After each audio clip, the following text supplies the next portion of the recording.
Okay, let's unpack this. Today, we are undertaking a complex, almost a structuralist deep dive into an occult cosmology. Right? This isn't just a story or a belief system. Okay. It's a systematic analysis of source material that details the mechanics of interdimensional travel, the hierarchy of spiritual power. And crucially, the specific architecture required to break what we think of as the fundamental laws of our reality. Exactly. What's truly fascinating here and what gives this specific text its intellectual weight is its internal effort to, rationalize the invisible. It tries to apply a kind of spiritual engineering using these clear, understandable analogies, elevators, buildings, even concepts from physics to structure, and describe realities that are intensely abstract. It's like it's trying to write an academic dissertation on how reality is actually constructed, not just magically, but systematically. It's precisely. So our mission for you, the listener, is to really shortcut the understanding of this dense material. We're going to focus on the key distinction between portal openings and dimensional windows, the role of human consent. And how that consent leads to the creation of these regional powerhouses, the things known as territorial spirits. We're going right to the heart of how this system is described to operate on a planetary level. And the foundational concept we encounter, right from the start, is this idea of an advancement of knowledge.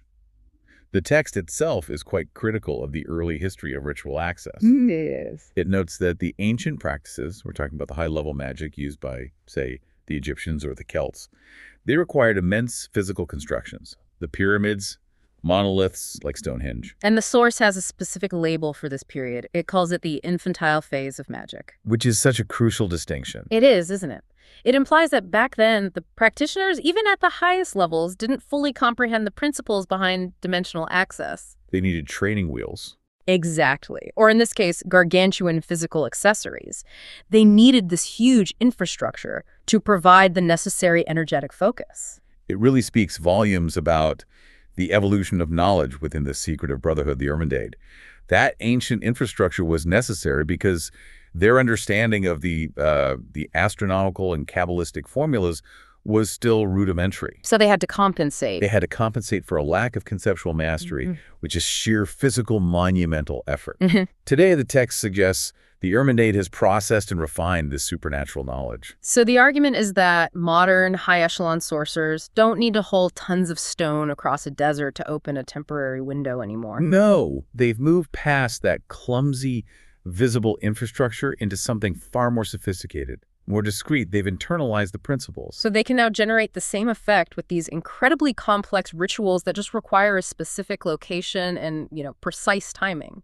Right, but, and this is an important point, the source says that ancient monumental method. That's still the established way to create a permanent planetary access point. So the new methods are maybe less permanent. Perhaps more targeted. But the old way builds something that lasts. It all highlights the central theme of this analysis, precision and knowledge, whether it's manifested through the architecture of a pyramid or the gestures of a modern hidden ceremony. That precision is the indispensable password to these other dimensions. Exactly. Let's start by mapping out the cosmos as this text defines it. The central concept is that reality is made up of 12 parallel dimensions, and we are situated fundamentally in the fourth dimension. Right, and before we can even talk about traveling between them, we have to grasp what this 4D actually means, because it's a very specific, non-standard definition. It is. It's not what you'd hear in a physics class. No. It's a definition that blends the familiar with the intangible. To get to the fourth dimension, the source combines the three physical dimensions we all know, height, width, depth, with the dimension of time. Time, in this view, is treated as a spatial construct. It's a necessary component to define our reality. And this is where the source immediately hits his first big paradox, which I think we need to linger on for a moment. Okay. The text itself admits how immensely difficult it is to conceptualize this fusion. I mean, how do you relate immutable physical matter like a stone or a planet to the abstract, ceaseless flow of time? It's like comparing apples and the concept of Tuesday. Exactly. It's an issue of comparing a qualitative measurement with temporal duration. You can measure a tree's height in feet, but how do you mathematically combine that metric with the flow of millennia? And yet the source insists on it. It insists that this union of 3D matter and time is what constitutes our measurable four-dimensional existence. But it admits the union remains, conceptually incomparable. It's the definition of our reality, even if proving it mathematically is elusive to the human mind. And this foundational paradox is so critical because it leads us right to the primary law governing our existence, the law that defines the boundary between the physical and the spiritual. The rule that two bodies cannot occupy the same place in space. In our reality, that law is absolute. It is. If a parking space is taken, no other car can occupy it. If a container is full, you can't add more substance to it. This defines the exclusivity of matter within our fourth dimension. It's the spatial constraint that prevents overcrowding that defines physical order. And the power of this whole cosmology comes from showing the immediate structural exception to that rule when you start dealing with the spiritual realm. That's the key differentiator. That's the proof. If we shift our perspective to what the text calls the spiritual kingdom, that 4D rule it breaks down entirely. What examples does it give? It points to three key ones. Yeah. The idea of the omnipresence of God within his followers, the theological structure of the Trinity. And the one most relevant for this deep dive. The phenomenon of demonic possession. A spiritual entity, or even multiple entities, can inhabit the exact same space as a physical human body simultaneously. Which confirms that the laws governing the fourth dimension are strictly physical. They just do not apply to these parallel dimensions that coexist with us. So to confirm, the constraint on matter is the fundamental differentiator that proves the parallel nature of the spiritual realm. It establishes that these other dimensions operate under a totally different set of structural laws. Okay, that brings us to the localization of those parallel dimensions. The dimensions parallelis, where are they? And this is a major point. The text insists that all 12 dimensions coexist in the exact same space as our Earth and its immediate surroundings. Not light years away? No, not geographically distant at all. They're not on Mars or in Andromeda. This rules out any idea of conventional astronomical separation. The entire dimensional structure is right here. Right here, but just invisible to us. And the source attributes this invisibility to this severe, inherent limitation of our human senses and our current science. It uses an analogy for that, right? A very simple, elegant one. It says we can't perceive magnetic fields or ultraviolet or infrared light, yet countless animal species, birds, dolphins, bees, they navigate and communicate and perceive the world using these very senses we lack. So that demonstrates that reality is structured far beyond our current sensory or scientific capacity. Beings existing in the exact same physical space can perceive entirely different realities. Absolutely. So we have 12 dimensions, all occupying the same coordinate, the same planetary volume. That's a really difficult concept to visualize. How does the source try to bridge that gap? It struggles, and it offers two main analogies. The first one, which is maybe less effective, is the sphere. Okay, the sphere. Our dimension is the visible exterior of the sphere. The other dimensions are the interior, hidden spaces. To get to them, you can only gain access by crossing the wall or the membrane of that sphere. It implies a necessary rupture to transition. But there's a more powerful one, right? The governing metaphor. The one that really defines the hierarchy and the access points we're about to discuss? Yes. It's the edificio, or the building. The building analogy. This is the text's primary metaphor for defining parallel coexistence and mobility. You have to imagine Earth and its atmosphere as this massive structure with 12 distinct levels. Each floor represents one of the 12 dimensions. And critically, all 12 families, the dimensions, share the exact same address, the same geographical coordinate. They're only differentiated by the floor or the level they occupy. And we are currently residing on the 4th floor. Exactly. It perfectly synthesizes this idea of proximity without physical overlap, except, of course, where the laws of 4D are willfully suspended. That structural definition leads us naturally into the next part, the hierarchy and the constraints on movement between these levels. Now that we've established they coexist in the same space, the rules for getting from one floor to the next become critical. So moving from the abstract structure to the specific geography, the spiritual realm isn't just coexistent with Earth, it's precisely located on Earth. The text uses terms like Seo, heaven, terra, earth, and abysso da terra, below Earth. And it's crucial to understand these aren't theological concepts. Absolutely not. We're not talking about paradise or an eternal hell. These are just regions of the terrestrial atmosphere or the physical planet itself. The whole dimensional system is localized right here, centered on our world. And when the source goes below Earth, it gives us one of the most striking and, geospatially specific details in the entire text. The precise location of the abysmo, the abyss. It's stunningly specific. It localizes the prison dimension for some of the higher-level demons, the ones reserved for the apocalypse, at the Marianas Trench, the Fossa das Marianas. That level of detail, it just elevates the text beyond a simple spiritual allegory into a kind of spiritual geography. And it doesn't just name it. It defines the physical location for us. Yes. It's described as being 11,033 meters deep in the Pacific Ocean, near the Mariana Islands, close to the Philippines, the deepest point on the planet. A true subfloor. Yes. And the text even notes the physical conditions there are extreme. The pressure is 1,100 times greater than at the surface. That's equivalent to almost 7 tons per square centimeter. This immense physical constraint of the fourth dimension is noted by the text itself. Okay, so that immediately raises a fascinating challenge to that 4D law we were just talking about. If the abyss is defined by this physical location, are the demonic entities down there? You know, are they physically experiencing that crushing pressure and the freezing cold? And the text provides the necessary clarification. No. Right. The demons are not physically wet or cold. They occupy a masmorra, a dungeon dimension, that perfectly parallels the physical location of the Marianas Trench. So the deep-sea trench is like the physical marker, the external shell of the prison. Exactly. But the inhabitants are in a dimension that is parallel to the physical trench. It's the ultimate example of that coexistence principle. The crushing 4D law defines the barrier, but the spiritual inhabitants are protected within their own dimension. The trench is the key to the lock. That perfectly defines the lowest level of the building analogy, the subfloor, a prison dimension paralleling the Marianas Trench. So let's talk about the rest of the structure, the dimensional hierarchy and the elevators. Access between these floors is strictly controlled. There are no, free access stairs. Mobility is only granted by these elevators, and they require a secret code or a password. And the hierarchy is strictly vertical, mirroring the floors of the building. Higher dimensions mean higher hierarchy.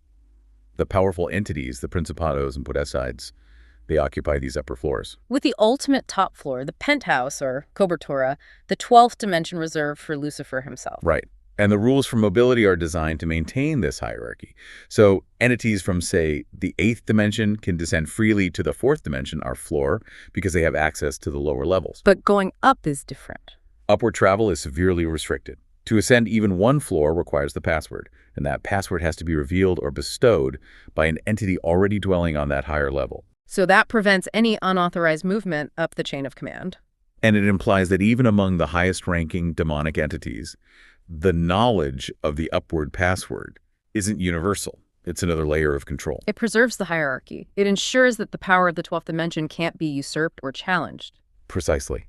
And those in the subfloor, the abyss, they have the most extreme constraint of all. They can't travel anywhere. They're reserved, imprisoned, until the necessary external conditions are met. Which the source hints are dictated by Satan's successful establishment of his kingdom here on Earth. That's the implication, yes. Their release is contingent on that. Let me pause on that analogy for a second. If the abyss is so precisely defined by the Marianas Trench location, why is the modern São Paulo window, which we'll get to, defined only by a region? Doesn't that sort of violate the structural precision rule we just established? That's a very important question about structural integrity. The difference, I think, lies in the function. The Marianas Trench is the location of the masmorra, which is fundamentally a natural prison. The precision is defined by the depth and pressure of the earth itself. It's a natural feature. The São Paulo site is an artificial access point, a human construction. I see. And because it's artificial, it requires the supernatural precision of alignment and ritual to compensate for the fact that it's not a naturally occurring dimensional weak point. The precision required for the elevator is much, much higher than the precision required for the prison door. So now we arrive at the core practical mechanics. Yeah. How does the movement between these floors actually happen? The differentiation between the two types of access portals and windows is probably the most critical takeaway for the listener. Yes, focusing on location and the direction of travel. But before we get into the two types, we need to talk more about the password itself. Right. The dimensional elevators require a highly specific ritual or process. Yeah. This is the secret code. And it includes precise words, gestures, signs, specific potions, and these highly detailed Kabbalistic requirements. What does the source suggest about those Kabbalistic requirements? They sound incredibly dense, like hidden knowledge. The source implies that Kabbalistic knowledge here refers not just to, symbolic systems, but to the supernatural geometry of existence. The mathematical and energetic alignments. Exactly. The alignments that govern the dimensional structure. This is information that bypasses human logic and scientific discovery. It's revealed knowledge, the blueprint of the building, only known by the architect, or those granted access by the architect. And here's the part that's truly unnerving. The requirement for absolute precision. The text says no minimum error is allowed. None. If a gesture is off, if a word is misspoken, if a potion has one wrong ingredient, the whole ritual fails. The elevator just won't open. This confirms that these acts are based on a kind of supernatural physics, not a flexible, forgiving magic. And it emphasizes the high status and the intense training required for the practitioners of the Ermendeid. Failure is complete failure. Which is why only the highest echelon, the chosen, are ever granted access to this knowledge. It ensures that the dimensional keys remain tightly controlled. Okay, let's break down the two distinct opening methods, starting with the one that focuses on the individual. Aberturas de porte, or portal openings. So the location of these portals is 9 specific points on the human body. They're analogous to energy points, or what some traditions call chakras. And Satanists target these locations through ceremony to facilitate possession. Right. The action taken is key here. Through specific ceremonies, often involving human blood, the Satanist gives this indispensable grant of free consent. Free consent is a central element of the entire cosmology. It is. They give consent for demonic entities to enter their life and body. The stated purpose is for the demons to drain power through the human host, which enables the host to perform deceptive feats, signs, and wonders. Which in turn strengthens the Satanist's influence here in the fourth dimension. And the direction of travel is entirely downward or parallel. Demonic entities leave their dimension and come to the human, to the sorcerer. The human is the vessel, the landing pad, but they remain dimensionally static. So, despite having this immense influx of power and having a spiritual entity literally inside them, the human, the Satanist, remains dimensionally anchored right here in the fourth dimension. That's a critical limitation of the portal opening. Even the common occult technique of desdobramento, or out-of-body projection, doesn't violate these dimensional constraints. Explain that. Well, while the spirit is separated from the body and can move freely within the fourth dimension, it can walk through walls, bypass matter, it's still confined to our floor of the building. So they can't travel far. The text is clear. The spirit can't travel from, say, New York to China, or ascend to a higher dimension, or descend to the abyss just by using desdobramento. The portal grants the demon access to the human, but it does not grant the human access to the demon's floor. Okay, so that's the individual method. Now let's shift to the far more significant and destructive access mechanism, the Janellus Dimensiones, or dimensional windows. These are the planetary equivalent. Right. The location of these windows is defined by points on the planet where the electromagnetic and gravitational fields display unique variations, the planetary chakras.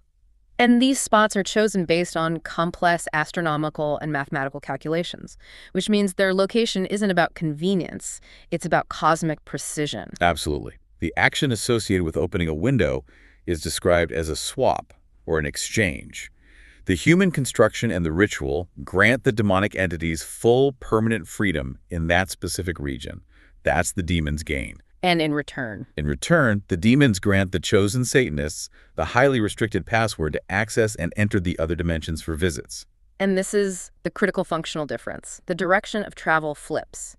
This time, the human is granted access to the dimensional elevator to visit other dimensions, to travel up or down to gain knowledge and power. Yes. So what's the purpose of these highly exclusive trips? What are the high echelon members of the Brotherhood gaining that's worth this immense undertaking? They're getting an education and empowerment.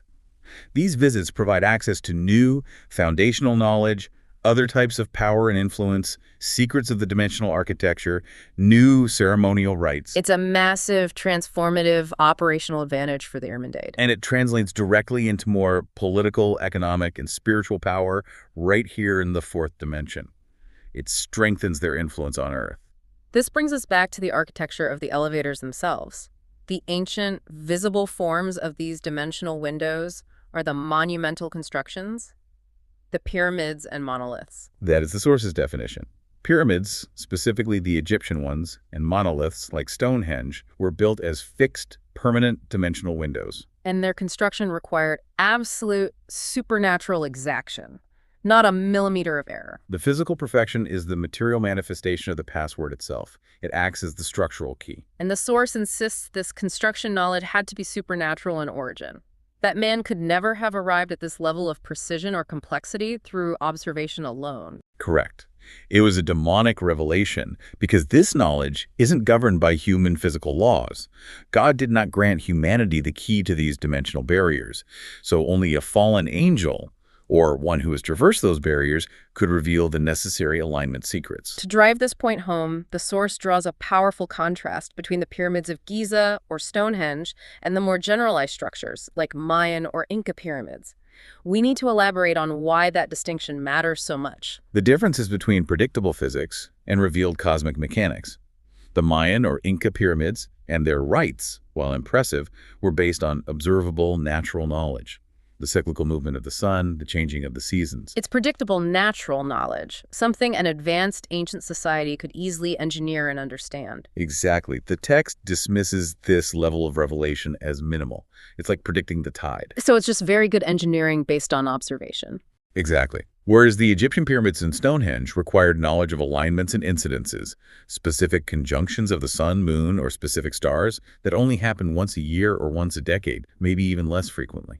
That temporal specificity, the timing, proves it wasn't derived from simple daily observation. It had to be a supernatural disclosure of cosmic calendars. The complexity and the required precision, they signal the involvement of the higher dimensions in dictating the precise blueprints of these planetary access points.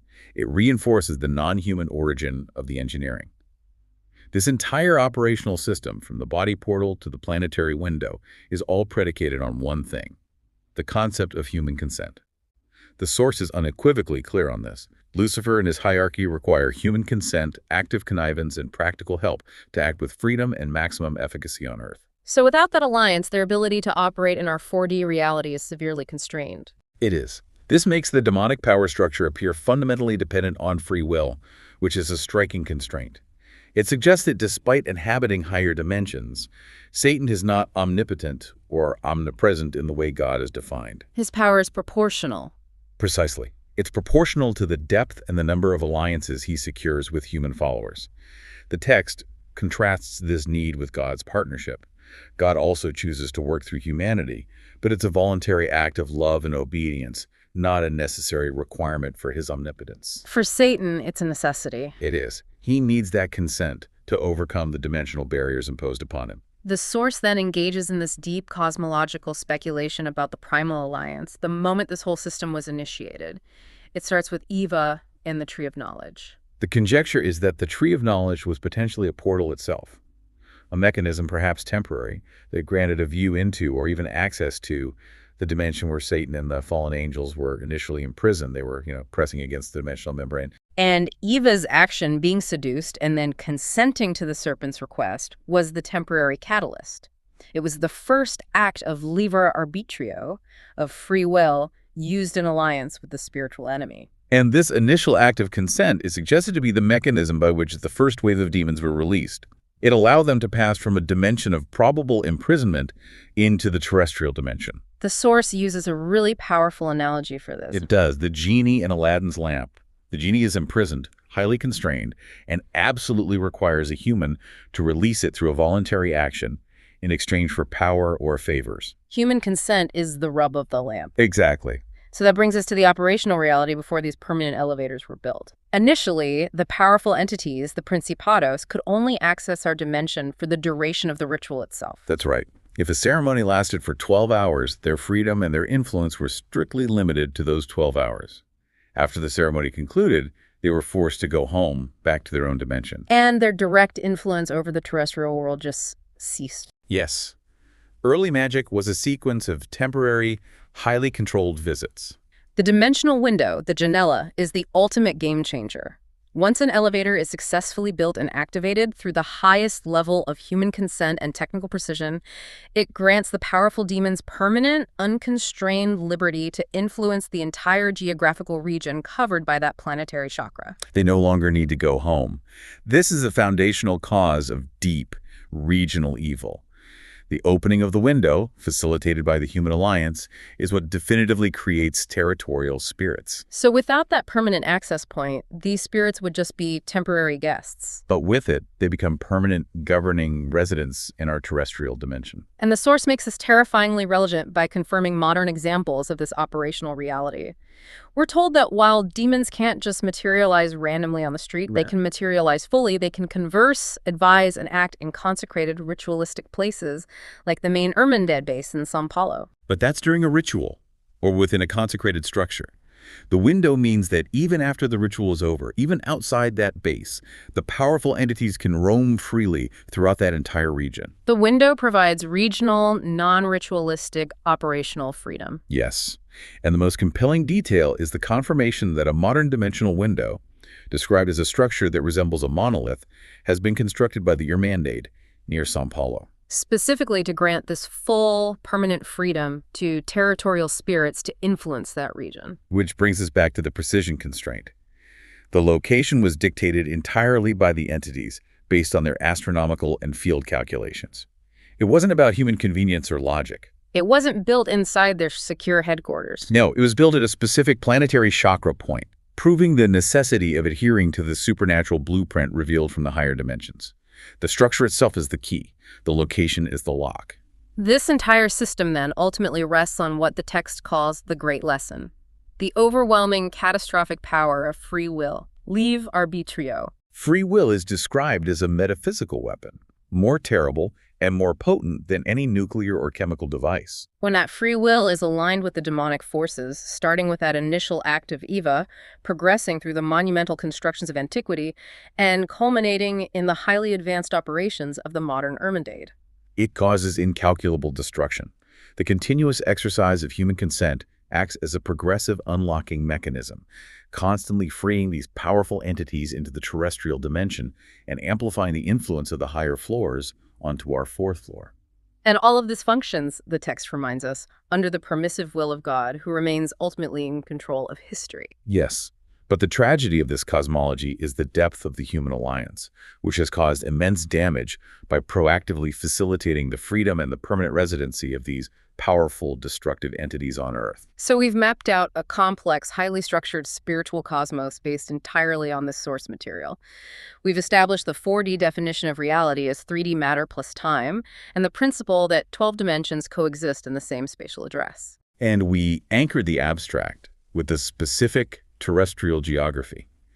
The abysmo, the prison dimension, located precisely in parallel with the physical location of the Marianas Trench. And the dimensional hierarchy, managed by these restricted elevators. Most critically, we define the difference between the individual portal opening, where the demon comes to the human, and the planetary dimensional window, the pyramids, monoliths, and the modern structural equivalents. These are the elevators that grant the human access to other dimensions and, vitally, provide permanent regional freedom for these powerful territorial spirits. The entire system, from the liberation of the genie through Eva's consent to the permanent residency established near São Paulo, hinges on absolute ritualistic precision and, above all, the consistent voluntary use of human free will. So here's where it gets really interesting, connecting back to that idea of the maturation of magic. If the partnership with the human is so critical for the operation of this spiritual realm, and given the necessity of absolute precision, no millimeter of error in construction, no deviation in the Kabbalistic ritual, how much profound structural knowledge must the human high echelon of the Ermandade actually possess? It raises the question of trust, doesn't it? It does.